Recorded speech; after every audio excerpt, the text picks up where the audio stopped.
안녕하세요. 영화당 시간입니다. 저는 이동규입니다.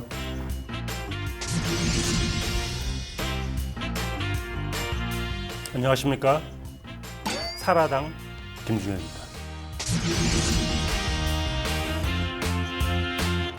약간 오해가 있을 수 있겠네요. 네. 살아요? 살아예요? 사라다 아니고요. 살아, 네. 살다.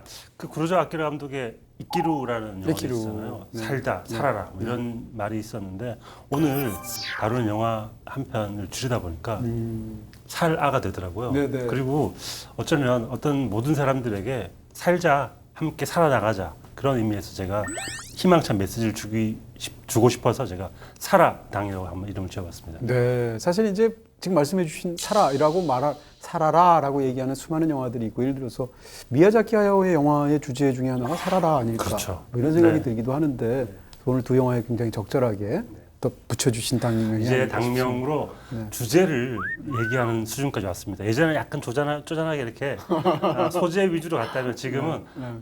영화 두 편의 전체 주제를 아우를 수 있는 당명으로 제가 거듭나고 있습니다. 이젠 제가 옆에서 이렇게 도와드리는 것만으로는 성에 차지 않는군요. 스스로 펌핑을 해야 되는군요. 네. 하지 않으면 네. 아무런 의미 없이 조각처럼 부서질 것 같아가지고 네. 의미를 둬야 됩니다. 네, 드디어 자체 펌핑 단계까지 오르게 네. 된. 네.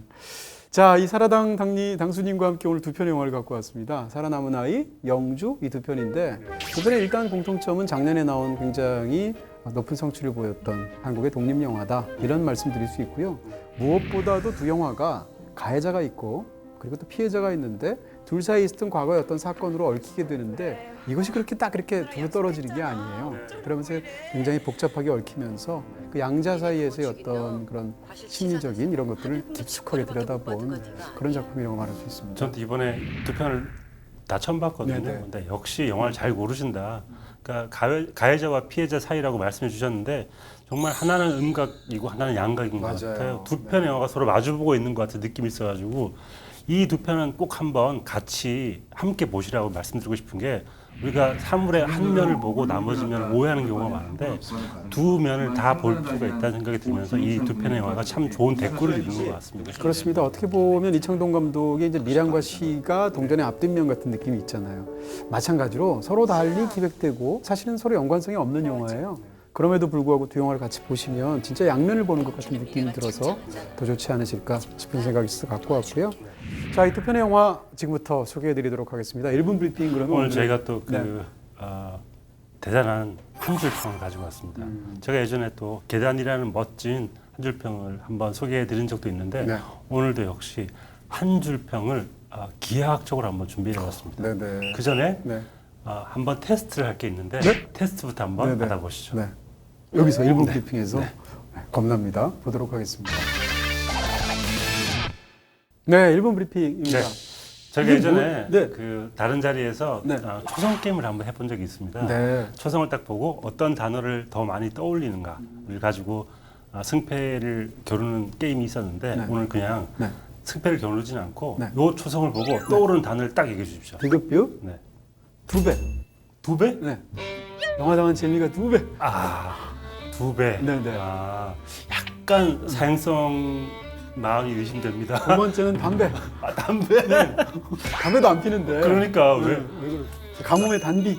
담비? 오, 단어 역시 오비력이 좋으세요. 어떤 게 제일 먼저 떠오르셨는데? 아까 피디님 뭐였죠? 네. 피디님한테 얘기했더니 대박이라고 그러더라고요. 네. 모든 사람의 마음 속에 있는 그게 잠재의식 나오는구나. 그대로 나오는 거예요. 네. 그래서 두 배라고 떠올리셨다면 어쩌면 내가 가지고 있는 능력보다 더 많은 것들을 요행을 바라는 그런 마음이 조금 들어있다라고. 네. 아니요, 영화당에 바라는 제 마음을 담아서 네. 기쁨 2배 얘기한 거죠. 네. 네. 그거는 두 배를 줘야지 받는 거지. 두 배를 주고 싶다. 뭐였는데요, 그럼 중혁 작가님은? 저는 네. 두부였습니다. 두부? 네. 그래서 제가 오늘 이걸 준비한 이유가 뭐냐면 네. 두부 나오잖아요. 그렇죠. 네. 자, 다음 장면으로 보시겠습니다. 이게 뭐 마법까지 네. 네, 미리 맞춰서. 자, 한 줄 네. 평을 이렇게 만들어 봤습니다. 네. 디귿 비읍. 두 편의 영화 그러네요. 모두 디귿 비읍이 되게 중요한 영화여서 그렇게 준비해 봤고요. 네. 먼저 살아남은 아이에서는 도배가 핵심입니다. 도배. 이게 살아남은 아이가 다르덴 형제의 아들과 굉장히 유사한 면이 있는데 그렇죠. 거기에서는 목공을 가르치잖아요. 맞아요. 근데 이 살아남은 아이에서 도배를 가르친다는 게 굉장히 의미심장해 보여요. 도배라는 게 어쩌면 새로 태어나는 거잖아요. 그럼요. 새로운 마음으로 새롭게 입히는 걸 도배라고 생각을 한다면 굉장히 의미심장한 단어인 것 같고요. 도배를 좀 찾아봤습니다. 도배가 대체 무슨 뜻일까? 그랬더니 칠할 도자에 속적삼배예요. 그러니까 이걸 제가 제 의미로 분석을 해보자면 건물에 속옷을 입히는 게 아닌가. 건물에 벽이 있고 벽이 좀 외투 같은 거라면 속옷이 도배라는 생각이 들어가지고 속적삼을 칠한다는 의미가 도배라는 생각이 들어가지고 저 도배라는 의미가 더욱더 남다른 의미가 있는 것 같고요. 영주에서는 디귿, 비읍, 두부입니다. 두부.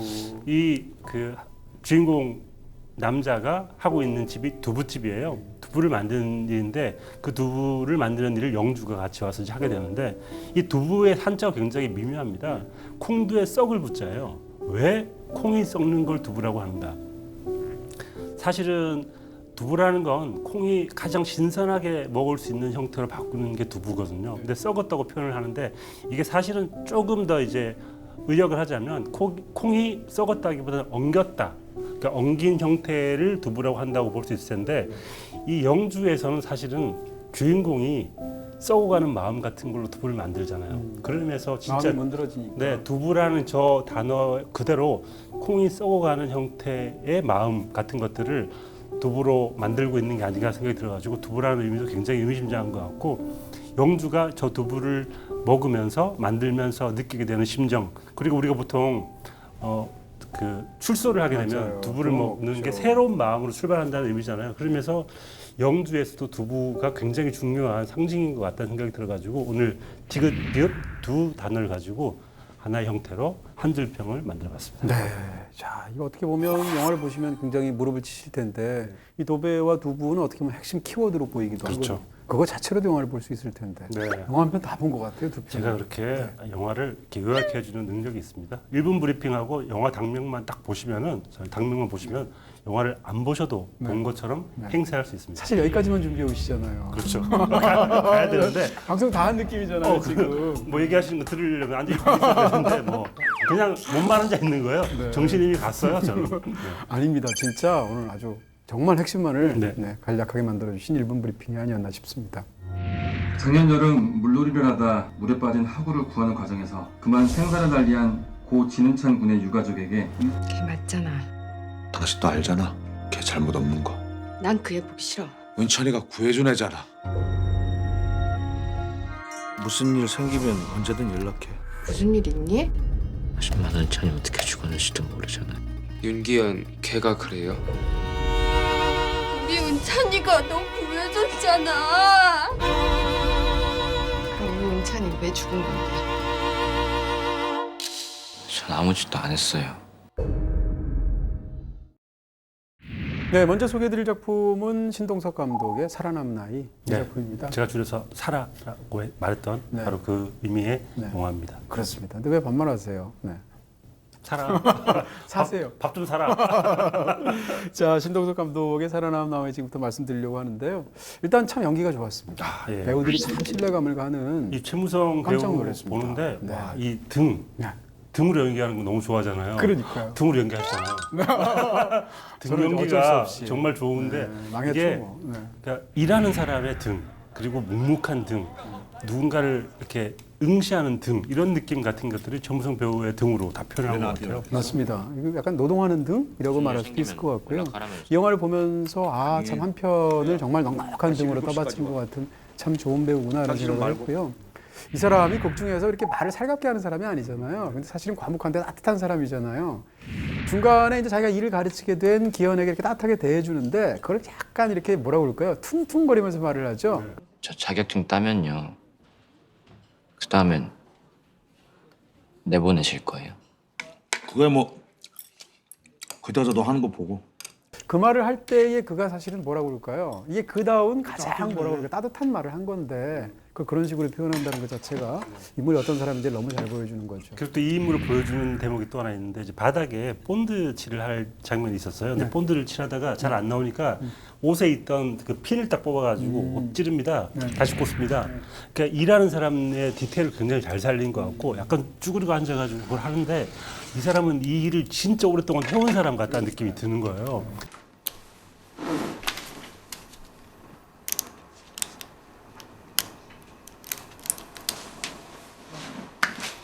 그런 식으로 디테일도 좋았고 디테일을 표현하는 연기도 굉장히 좋았던 것 같습니다. 저는 이제 이런 영화를 볼 때 항상 주인공은 직업이 있지 않습니까? 근데 그 직업이 그냥 걸쳐진 것이 아니라 정말로 말씀하신 대로 그 직업을 그 사람이 오래 한 것 같고 그리고 그 직업의 디테일을 굉장히 잘 드러내고 이런 영화에 대한 기본적인 신뢰가 생기는데 이 영화에서 이제 도배와 장판 일을 하게 되는 그런 일들이 극 중에서 사실은 굉장히 오래 나오고 자세히 나오잖아요. 그런 영화에 대한 굉장한 신뢰가 생기는 케이스가 아니었나 싶습니다. 이런 거 연기하려면 또 도배사 자격증은까지는 아니지만 어느 정도는 배워야겠죠. 준비를 많이 해야 될 것 같은데 네. 정말 오래 한 것처럼 이렇게 서투름이 없이 굉장히 유연하게 도배 해보셨어요? 좀 많이 했죠. 그렇죠.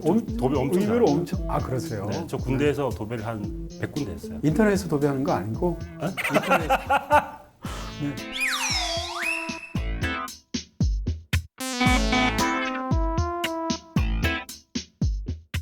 그리고 김여진 씨도 참 항상 연기가 좋았지만 이 영화에서는 이렇게 단순히 이제 감정을 격렬하게 터뜨릴 때뿐만이 아니라 나머지 부분에서도 정말 이 인물이 감정을 얼마나 오랜 세월 꼭꼭 놀러왔구나라는 것을 보여주는 그런 좋은 연기가 아니었나 싶습니다. 신문성 씨가 이제 약간 묵묵하다가 한 번의 반전이 있는 연기를 한다면 사실 김여진 씨는 여러 번의 반전이 있어요. 처음에 약간 기현을 대하는 태도가 약간 뭐 좀 이상한 눈으로 바라보다가 좋아졌다가 또 이상한 또 반전이 있는 여러 번 굴곡이 있는 연기이기 때문에 굉장히 힘든데 그 중간에 폭발하는 장면도 한 번 있고요.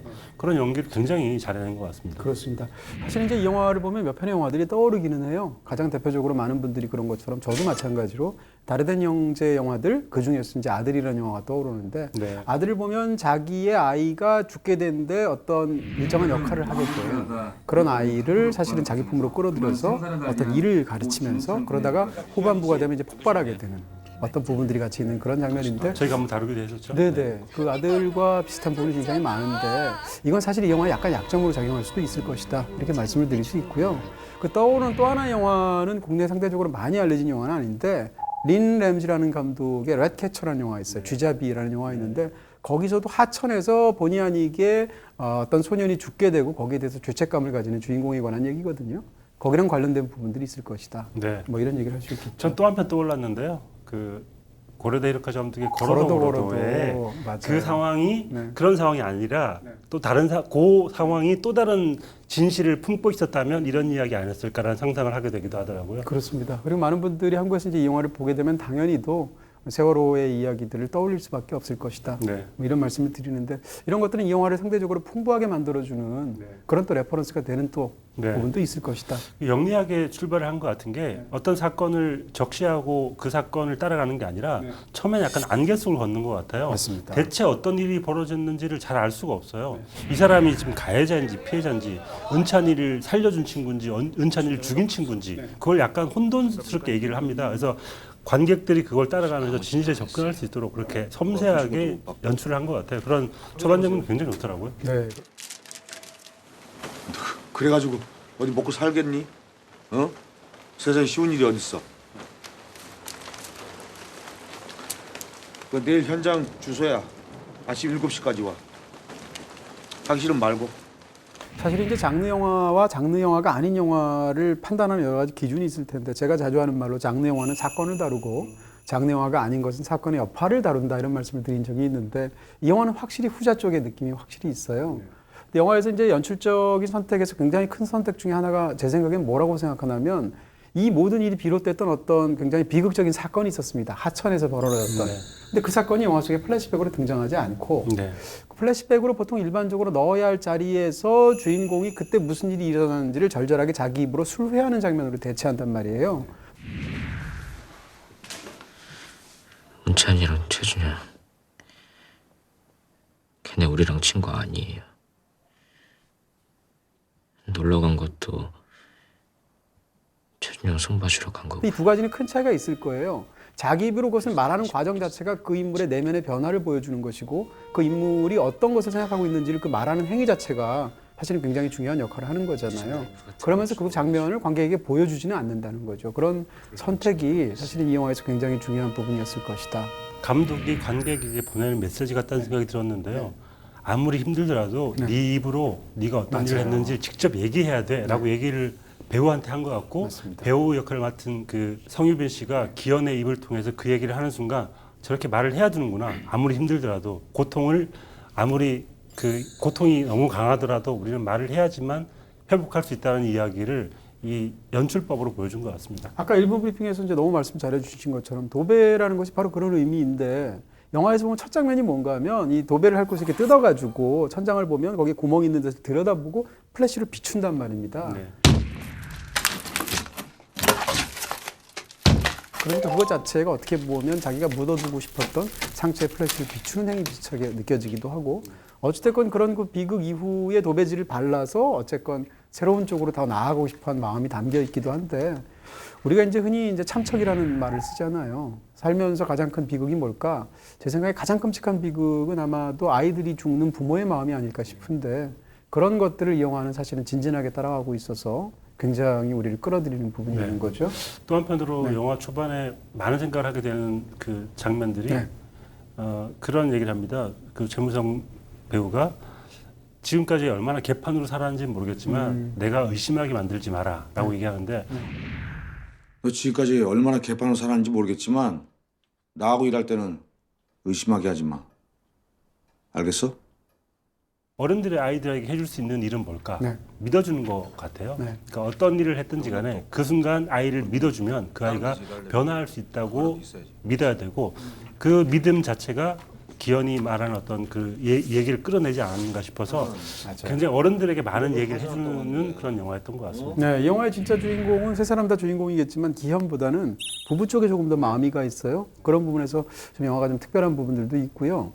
그리고 또 한 가지는 이제 부부가 사실은 이 기현과 이 영화에서 펼쳐지는 사건을 두고 대하는 태도가 굉장히 대조적이다라는 말씀 드릴 수 있습니다. 굳이 얘기하면 이 사건에 대해서 초반부, 정반부까지는 남편이 더 마음을 여는 것처럼 보여요. 그 부인이 더 마음을 상처를 이렇게 끌어안고서 더 이렇게 막 힘들어하는 것처럼 보이는데 후반부가 되면 남자가 오히려 반대가 그렇게 되고 여자가 오히려 마음을 훨씬 더 열면서 대범하게 나가게 되는 그런 부분이 있어서 서로 엇갈리고요.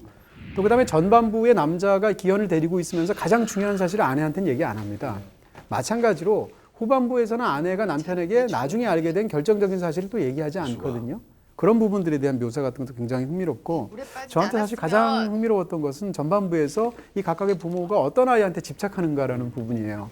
자기 아이가 굉장히 비극적으로 세상을 떠나게 됐는데 이 엄마는 누구한테 집착을 안 하면 자기 아이가 가장 친했던 친구한테 집착을 합니다. 그렇습니다. 준영한테 집착하는 이유는 뭔가 하면 내 아이가 가장 좋아했던 아이가 그나마 이 아이니까 라는 생각이고요. 그래서 내 아이가 좋아했던 그 아이한테 가서 잘해주려고 하는 것으로서 이 슬픔을 누르고 거기서 벗어나려고 하는 것이고요. 정반대로 아버지는 가장 집착하는 것이 누군가 하면 기현입니다. 기현은 뭔가 하면 내 아이가 사실은 얘를 구하려고 죽었다라고 아버지가 믿고 있죠. 그러니까 내 아이의 죽음이 무의미한 게 아니라 가치가 있었다라는 것을 상기시켜주는 인물인 거죠. 그런 의미에서 자식의 죽음의 의미에 더 집착하는 것이 사실은 아버지이고 자식이 더 좋아했던 그 마음속으로 들어가 보려고 하는 것이 엄마의 마음인 거예요. 이런 식으로 사실 세심하게 전반부에 대비가 돼 있죠. 그러니까 누군가를 잃어보지 않은 사람은 그 절절한 심정을 이해할 수는 없겠지만 100% 이해할 수는 없겠지만 우리는 영화를 보면서 아빠와 엄마 그러니까 부부의 두 사람의 태도를 보면서 한 사람을 따라하게 되는 것 같아요. 두 사람 중에 나는 어떤 사람일까 상실감을 느낀다면 어떤 태도를 취할까라는 생각을 하게 되는데 그게 계속 바뀌다 보니까 어쩌면 나도 저럴 수 있겠다. 그런 생각을 두 사람에게 모두 다 감정이입을 하게 되는 것 같습니다. 그렇습니다. 그것을 단순히 뭐 엄마 아빠로 나눈 것 같지는 않고요. 그런 것들을 이제 어떻게 보면 상처를 극복하거나 혹은 영원히 상처는 극복되지 않거나 이런 것들을 어떤 양상을 통해서 사실은 영화가 보여주는 측면이 있는 거죠. 사실인데 기현이라는 아이를 이제 이 영화가 우리가 부모 입장을 따라가면서 가도록 이제 영화가 만들어져 있는데 기현 입장에서 보면 사실은 초반에는 그렇게까지 죄책감을 느끼고 있는 것 같지 않아요. 그래서 아버지가 처음에 그 치킨집에 데려가서 무슨 아이한테 해코지 하려고 한 것도 아니고 나름대로 자기는 굉장히 큰 마음을 먹고 갔는데 굉장히 퉁퉁거리면서 대답을 하게 되죠. 근데 같이 일을 시작하게 되고 그러다가 이 바로 죽은 아이의 어머니인 극 중에서 김여진 씨를 처음 만나는 장면에선 애가 굉장히 차이가 있습니다. 그 죽은 아이의 아버지를 처음 만날 때는 그렇게 상대적으로 좀 덜 죄책감을 느끼게 있는 것처럼 보이는 아이가 엄마를 처음 만났을 때는 뭐라고 그럴까요? 도배를 하다 말고 베란다 쪽에 나와서 숨어 있죠. 왜냐하면 자기의 존재 자체가 상대에게 상처를 불러일으키기 때문에 나는 피해 있는 게 좋을 것 같아서라는 마음을 다시 말해서 삼가는 마음을 갖게 되잖아요. 네. 그런 면에서 본다면 이제 기현이의 태도 자체가 사실은 점점점 변화하다가 결과적으로는 어떤 일들을 자기 입으로 직접 발설해서 고백하게 안 보이는 되는 게 나을 것 그런 클라이맥스로 나아가게 되죠. 네. 자신에게 불리한 걸 알면서도 용기 있게 고백하는 기현이 어떤 식으로 변화하게 되었는가 어쩌면 또 이 영화의 중요한 부분인 것 같고요.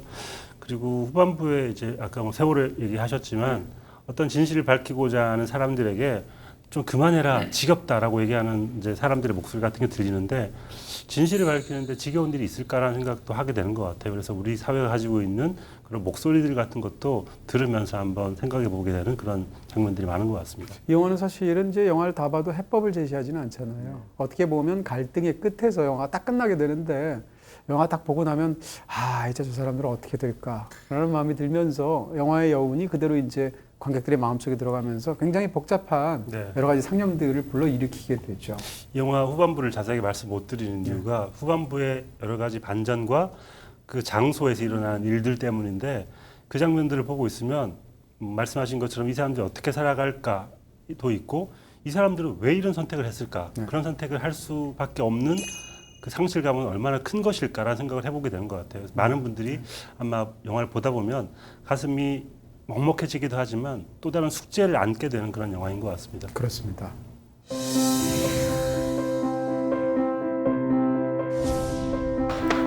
너 진짜 왜 그래? 누나랑 약속했잖아. 어쩌려고 이래? 니네 부모 죽인 놈 과실치사돼서 합의금도 쥐꼬리밖에 못 받은 거 네가 아니?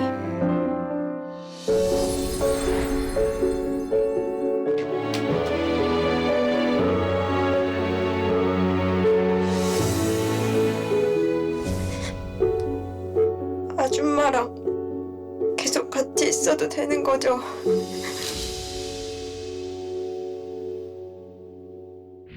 네, 두 번째 소개드릴 작품은 영주입니다. 이렇게 이제 사람 이름을 타이틀 딱 이렇게 내놓으면 영주 역을 맡은 배우가 당연히 포커싱이 되어 있고 굉장히 영화에서 중요한 위치를 차지하고 있는데 김양기 씨예요. 네. 이런 식으로 이름 내세우면 배우가 너무 부담스러울 것 같아요. 내가 누가 봐도 내가 주인공이잖아. 내가 얼마나 연기를 잘해야 되는 걸까라는 생각을 하지만 연기를 굉장히 잘합니다. 네.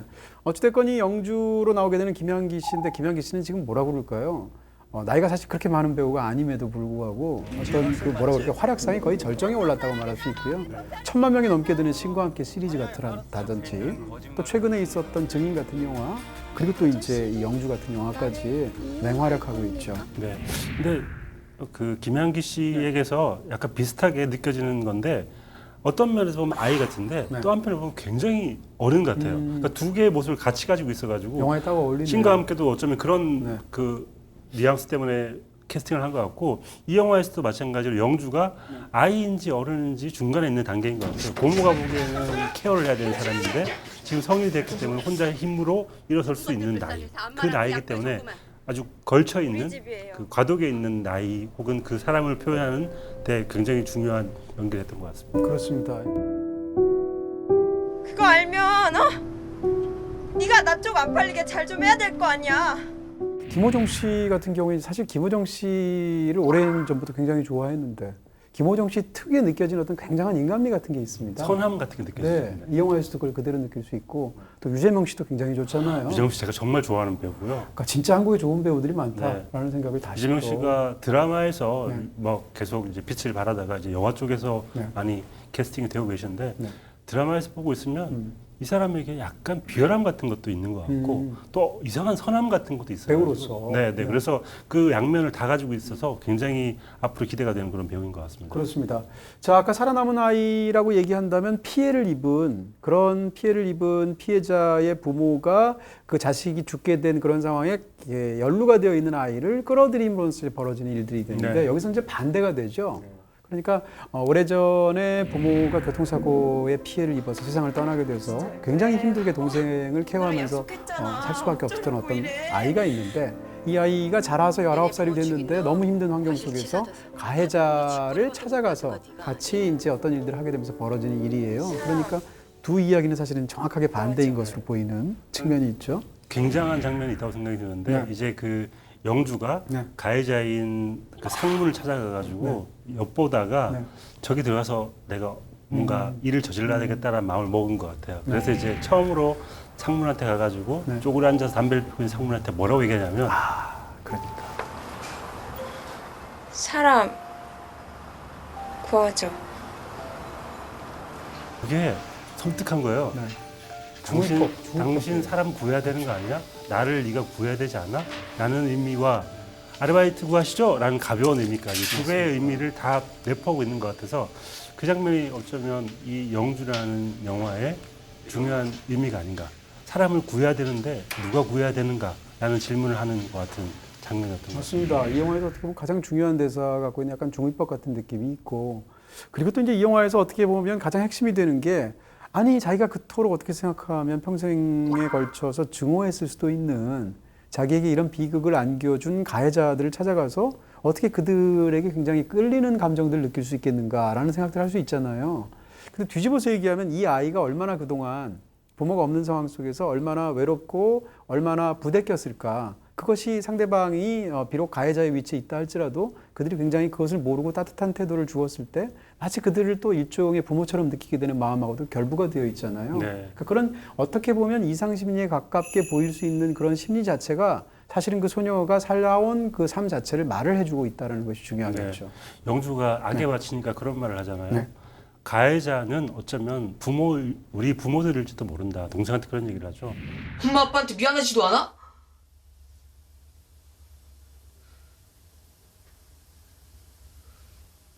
내가 왜 미안해야 되는데? 미안해야 될 사람은 엄마 아빠 아니야? 엄마 아빠가 나한테 해준 게 뭐야? 그냥 그렇게 죽어버리면 다야? 왜냐하면 우리를 놔두고 왜 그렇게 저 세상으로 죽어버려서 가버린 날 게 이렇게 어쩌면 힘들게 우리를 하는데. 가해하는 것이다. 그 사람들이 부모들이 제일 싫다, 제일 사람들은 밉다라는 내가 얘기를 막 악에 바친 채 하는데 어쩌면 그래서 영주가 품게 되는 이상한 마음 같은 것들이 약간 그렇게 설명이 되는 것 같습니다. 그렇습니다. 이게 지금 영화가 굉장히 흥미롭게 부모를 묘사하는 방식인데 부모는 이제 사건이 일어나서 세상을 떠났지 않습니까? 그럼 부모를 그리는 여러 가지 다양한 마음이 있지 않습니까? 예를 들어서 그 부모를 애틋한 그리움으로 부모님이 나한테 이렇게 참 잘해주셨는데 라는 걸 상상할 수도 있고 정반대로 부모님이 나를 굉장히 냉정하게 해서 내가 사랑을 받지 못했는데 라는 걸 떠올릴 수도 있잖아요. 근데 영주는 이 두 가지를 다 안 떠올립니다. 오로지 부모가 세상을 떠났다는 것 자체만으로 평가하고 있거든요. 그러니까 이 아이는 14살 때 부모님이 세상을 떠난 것으로 되어 있는데 부모님이 없다는 것 자체가 이 부모님의 의미의 거의 전부였던 거예요. 그것이 이제 사실은 영화 속에서 펼쳐진다는 것이 굉장히 인상적이다라는 것이고요. 가족의 연대감 같은 게 영주에게 별로 없는 것 같아요. 왜냐하면 우리의 모습이 고모의 모습인 것 같아요. 도와주고 싶어서 약간 뭔가 뒤에서 돌봐주긴 하는데 결정적인 순간에 약간 마음이 삐지기도 하고 마음이 상하기도 하는 그런 존재들인데 영주는 고모의 존재를 인정하고 싶지 않은 것 같아요. 가족은 우리에게 없다. 고모는 우리에게 해만 끼치는 사람일 뿐이다라고 이렇게 막을 치는데 그런 면에서 영주는 가족의 의미를 믿지 않고 우리들이 살아가야 한다는 절실 같은 게 굉장히 큰 사람인 것 같아요. 영화 이제 시작되면 화면이 나오기도 전에 어둠 속에서 제 동생하고 하는 대화로 시작되잖아요. 엄마나 아빠 중에 한 명만 돌아온다면 너 누구로 할래? 난 아빠. 나 20살 되면 아빠가 해외여행 보내준다 했거든. 왜 그러냐? 아빠가 더 따뜻하게 대해줬으니까. 그게 아니라 오래전 아빠가 내가 지금 이 나이가 되면 외국을 보내준다고 약속을 했으니까. 다시 말하면 지금 부모를 간절히 원하는 게 지금 이 삶에서 나가고 싶은 거예요. 그런 어떤 절절한 이야기로 사실은 시작을 하는데 그런 식으로 사실은 떠난 부모에 대해서 묘사하는 방식도 한국 영화에서 흔히 하는 일반적인 방식하고 굉장히 많이 떨어져 있는 그런 독특한 지점이 있는 거죠. 네, 이 영화의 핵심 그 캐릭터는 저는 동생 영인인 것 같아요. 영인이 약간 폭탄 같은 존재이고 말썽을 일으키고 이 평범해 보이는 사건에 계속 불협화음을 내는 사람인데 이 영주가 영인에 계속 비밀을 숨기죠. 자기가 어떤 일을 하고 있는지. 근데 생각보다 이 비밀이 되게 빨리 밝혀진다는 게 저는 되게 의외였고 네. 이 영화가 가지고 가고 싶어하는 주된 이야기가 약간 스릴러 같은, 그러니까 스릴 있는 그런 이야기가 아니라 사건이 모두 까발려지고 난 다음에 당신들은 어떤 선택을 할 수 있을까라고 물어보려고 하는 질문의 핵심이 있기 때문에 비밀 자체를 오래 갖고 가지는 않는 것 같습니다. 네. 제가 이제 이 영화에서 가장 그 연출이나 각본에 대해서 가장 좋아하는 부분은 뭔가 하면 이야기를 만드는 사람은 이야기를 극적으로 만들고 싶어 하거나 이야기의 부피를 키우려고 하는 어떤 기본 욕망이 있다고 생각하거든요. 예를 들어서 이 영화 속에서 이런 상황이 되면 이 사실을 뒤늦게 알게 된 그렇죠. 영주의 남동생이거나 심지어는 그 남동생이 고분고분한 성격도 아니잖아요. 맨날 사고 치고 다니잖아요. 그 다음에 고모나 고모부가 그 유재명 씨 가족을 찾아가서 예를 들면 뭐 깽판을 친다거나 아니면 새롭게 뭐를 요구한다거나 아니면 뭐 새로 단판을 지으려고 한다거나 이런 장면들이 아마 나올 확률이 굉장히 높다고 보는데 영화는 그렇게 하지 않아요. 오로지 이 모든 것들을 영주에게서 벌어지는 그 심리에만 주목하는 그런 방식으로 이야기를 통제를 하고 있고 이야기 부피를 그렇게 함부로 키우는 대신에 그 감정에만 진진하게 들어가려고 하는 그런 연출적인 태도를 갖고 있죠.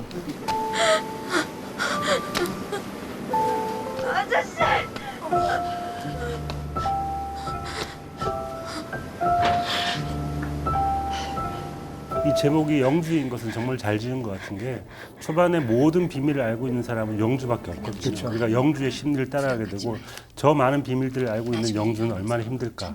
저 가해자를 마주 대해야 하는 영주의 심정은 어떨까라는 생각을 하게 되다가 후반부에 되면 가해자의 그 부부를 사랑하게 된 그 마음을 가게 된 영주가 또 어떤 감정을 느끼게 될까. 후반부의 어떤 사건들을 보면서 오롯이 영주의 입장에서 모든 것들을 생각하게 되는 것 같습니다. 그렇습니다. 이 아이는 이제 19살이라는 것도 굉장히 절묘한데 아이도 아니고 어른도 아닌 그런 나이라고 말할 수 있을 것이고요. 극 중에서 보면 이 아이는 어떻게 보면 어른 되는 걸 강요받은 아이예요. 왜냐하면 동생을 자기가 보살펴야 되니까. 그 상황에서 고모가 와서 아이 취급을 할 때 본인이 아이가 아니라고 말을 합니다. 이제부터 나를 엄마처럼 여기고 하나부터 10까지 상의도 좀 하고. 어린애 아닌데. 뭐라고?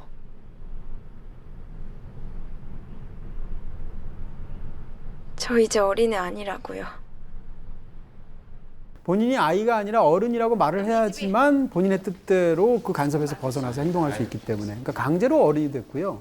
며느리를 가가지고 동생한테 그런 말을 하잖아요. 지금부터 누나 하는 말만 믿어. 괜찮아. 내가 다 책임질게. 라고 얘기를 하고 집에 와서 정작 그 다음 장면에서 그 누나가 하고 있는 행동은 뭔가 하면 동생이 항상 벽을 이렇게 공을 던지는 그런 버릇이 있었잖아요. 그 공을 테이블에 두고 가만히 굴리기만 하는 그야말로 아무 대책이 없거든요.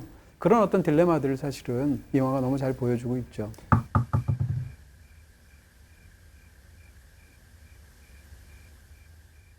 그리고 이제 이 영화가 굉장히 이제 흥미로운 어떤 역설 같은 것이 뭔가 하면 나쁜 위치에 있는 좋은 사람에 관한 역설 같은 게 있어요. 이 영화의 가해자는 분명히 가해자예요. 이 아이한테 정말 돌이킬 수 없는 그런 비극을 안기게 되고 심지어 두 사람의 목숨을 결과적으로 뺏는 어떤 사고를 일으켰으니까. 근데 이 사람들은 좋은 사람들이란 말이에요. 영화에서는 좀 보다 그런 생각이 들었습니다. 만약에 이 가해자가 극 중에서는 졸음운전을 하다가 두 사람을 세상을 떠나게 한 걸로 하잖아요. 음주운전으로 설정됐으면 어땠을까? 그럼 관객 입장에서는 훨씬 더 용서하기가 어려웠겠죠. 강도살인이었으면 어땠을까? 그럼 더더욱 용서할 수가 없는 부분이 있지 않겠습니까? 네. 근데 영화에서는 그것이 졸음운전이라는 것은 얼마나 피곤했으면 졸았을까? 당연히 그러면 안 되지만 그런 생각을 또 할 수도 있잖아요. 그런 측면에서 보면 가해자가 분명히 끔찍한 일을 저질렀지만 그 가해자에게 우리가 이입할 수 있는 정도를 사실은 이런 사건 속에 마련하는 부분이 있죠. 또 한 가지는 그런 가해자가 지금 너무 오랜 세월 고통을 받고 있어요. 극 중에서 보면 이제 아들이 갖고 있는 장애 때문에 굉장히 힘들어하는데 그것이 두 가지가 직접적으로 연관이 되어 있지 않다 할지라도 고통받는 모습을 보여주기 때문에 어떻게 보면 그런 가해자에 이입하는 피해자의 마음을 굉장히 복합적으로 그려내리는 부분이 아닌가 싶은 부분이 있는 거죠. 영주야. 그게 어쩌면 후반부에 일어나는 일들 그리고 묘사하는 부분에 굉장히 큰 울림을 주는 것 같아요. 그 부부가 살고 있는 집과 아이가 병상에 누워있는 모습과 그걸 바라보는 영주의 참 복잡한 그 미묘한 시선 같은 것들을 의미를 풍성하게 만들어주는 설정이었던 것 같습니다. 그렇습니다. 다만 이제 이런 부분들은 있는 것 같아요. 극 중에서 이제 어떤 인물이 다른 인물을 대하는 태도의 어떤 그것을 묘사하는 방식이 굉장히 한 가지 방향으로만 가는 부분들이 있어서 약간 좀 걸리는 부분이 있고 네. 그리고 영화에서 결정적인 부분에서 이제 그 김호정 씨가 하는 말을 듣게 되는데 그 듣게 하기 위해서 그 아이가 그날 밤 자는 설정을 만들거든요. 이런 부분들이란 이런 것들은 사실은 영화에서 의미를 만들어내기 위해서 영화가 이렇게 지나치게 설정을 만든 것 같은 그런 부분도 없지는 않다. 그럼에도 불구하고 영화가 갖고 있는 인물 마음속 깊숙이 들어가는 그런 굉장한 장점을 갖고 있는 좋은 영화다. 이렇게 얘기할 수 있겠죠. 그리고 저는 딱 하나 걸렸던 게 마지막에 클로즈업이거든요. 어떤 모습을 클로즈업하고 이제 영주가 밖으로 뛰어나가는데 그 장면을 왜 넣었을까?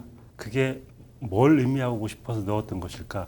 약간 과한 게 아닌가라는 생각을 혼자 했거든요. 그래서 이 영화 결에 비해서 후반부가 약간 좀 성긴 느낌이 있어서 그 부분이 저도 좀 약간 아쉬웠던 것 같습니다. 두 영화가 다 중반까지가 굉장히 좋았고 정말 좋았어요. 후반부에 대해서는 사람들의 의견들이 네. 좀 갈릴 수도 있겠다 이런 정도 얘기할 수 있을 것 같아요.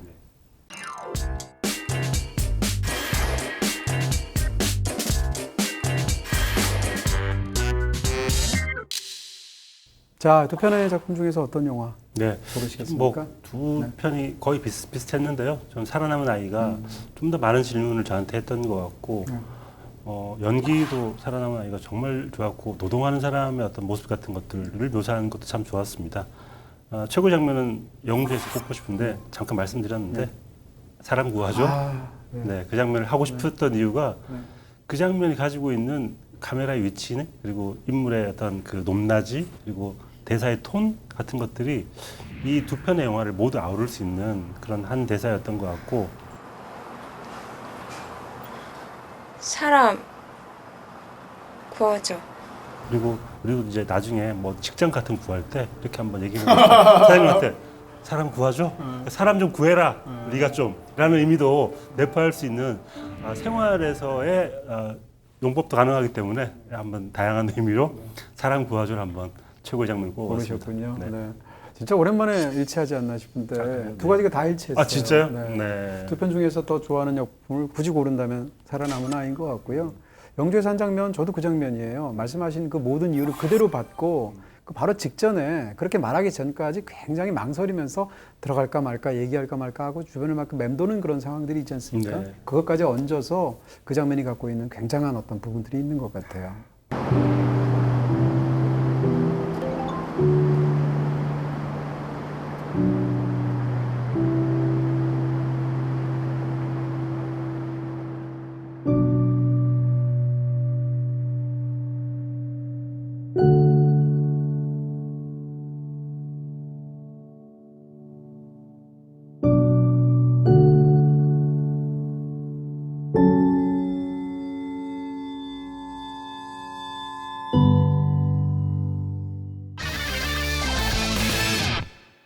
자, 이렇게 해서 오늘은 가해자와 피해자 사이라는 제목을 놓고 두 편의 또렷한 그런 독립영화를 두 편을 여러분들께 소개해드렸습니다. BTV에서 보실 수 있습니다. 저희는 다음 주에 뵙도록 하겠습니다. 감사합니다.